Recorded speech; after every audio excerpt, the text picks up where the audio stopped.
Hey there, Ron Moody here, the Untalented Artist. I'd like to talk today for a little bit about oil paints, the different kinds of paints that I use. Disclaimer, I am an untalented artist. I am nowhere close to being like some of the people on YouTube. But I just wanted to kind of share with you some of the caveats of some things I've learned, do's and don'ts. Of course, I love oils, but I painted with oils all my life until recently, and I tried a artesian water mixable oil from Winsor Newton. And the reason I tried these because I got tired of the smell of turpentine, mineral spirits, stinking up the room.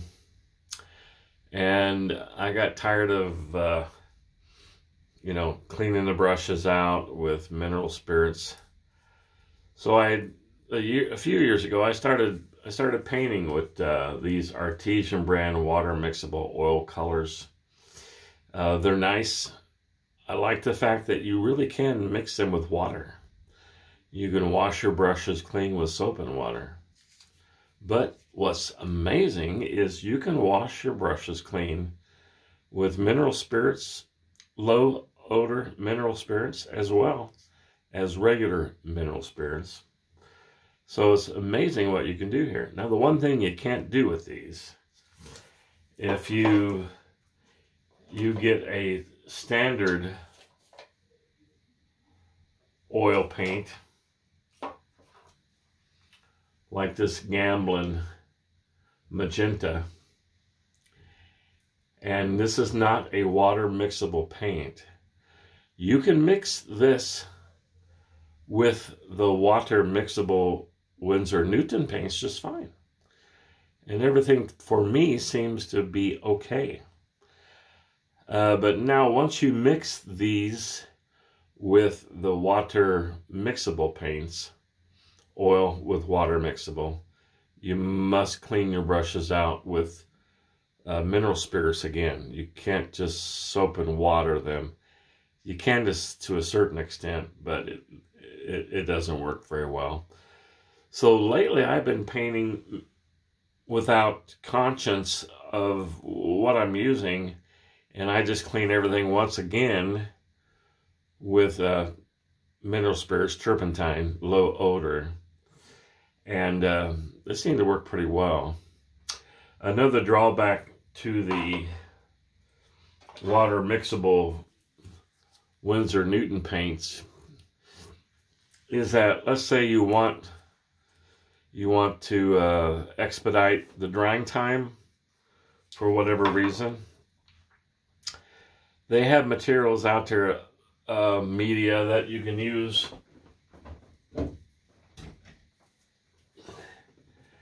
And this particular one is supposed to help your drying time, but warning, it just fouls everything up. And then another thing about a lot of these mediums that you buy, the lids are terrible. I guess this one I can't get open anymore. I'm going to have to get a pair of vice grips and open that up. And if you mix this with the oil and water mixable paint, you got a problem. Your brushes are going to be just about ruined. And cleaning it is not all that easy. So I haven't used this for years, actually. I just got it out to show you what it looked like. Your standard refined linseed oil will work with your water soluble and regular oils. But like I said, once you start mixing the oil with the water soluble, you're no longer soap and water cleanup. You're going to be cleaning up using a low odor mineral spirits, turpentine, whatever you want to call it. Now what I do is I get a Folgers can here, or Folgers, it's not a can, what is it? I don't know, it's all plastic. I love them. I mean, we go through one a month, something like that. I use these for my handyman business, for painting, outside, what have you. But I'll keep my mineral spirits in here, the low odor.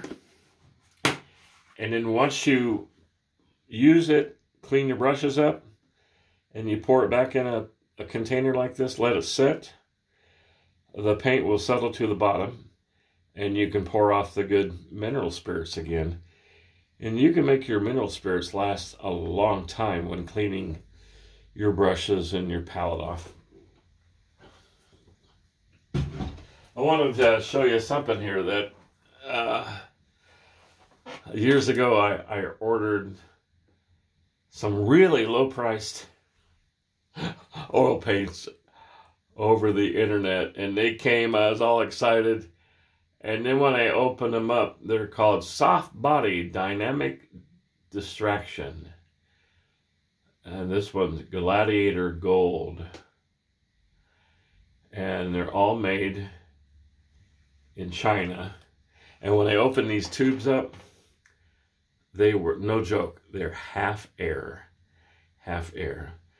So cheap doesn't work. So I used these one time, and then I kind of put them in the extra bucket for a rainy day to give to my grandkids type of paints. So it always pays to get good quality paint, and there's a middle of the road. I mean, I like the gambling paints, and the one thing I don't like about the gambling paints is the way the lids are. The paint accumulates at the bottom of the lid, and so when you're unscrewing it and screwing it back on, little pieces of paint will fall on the floor, and I don't care for that because it makes a mess. Now the Winsor Newton paints have a similar problem to them, but not as bad as the gambling paints do. But nonetheless, I think just about every paint you'll need to take every once in a while, clean up that debris around the bottoms as it falls down. My room here is carpeted, and I like to try to keep my carpet clean. I know that's kind of crazy, having an art studio with carpet in it, but we're kind of limited on space in my house, so that's going to have to be that way. So, just a few things about the paints in general. Hopefully this has been beneficial from a untalented artist to you, trying to get better, learning a few gotchas about oil paints in themselves. Thanks, and we'll see you next time.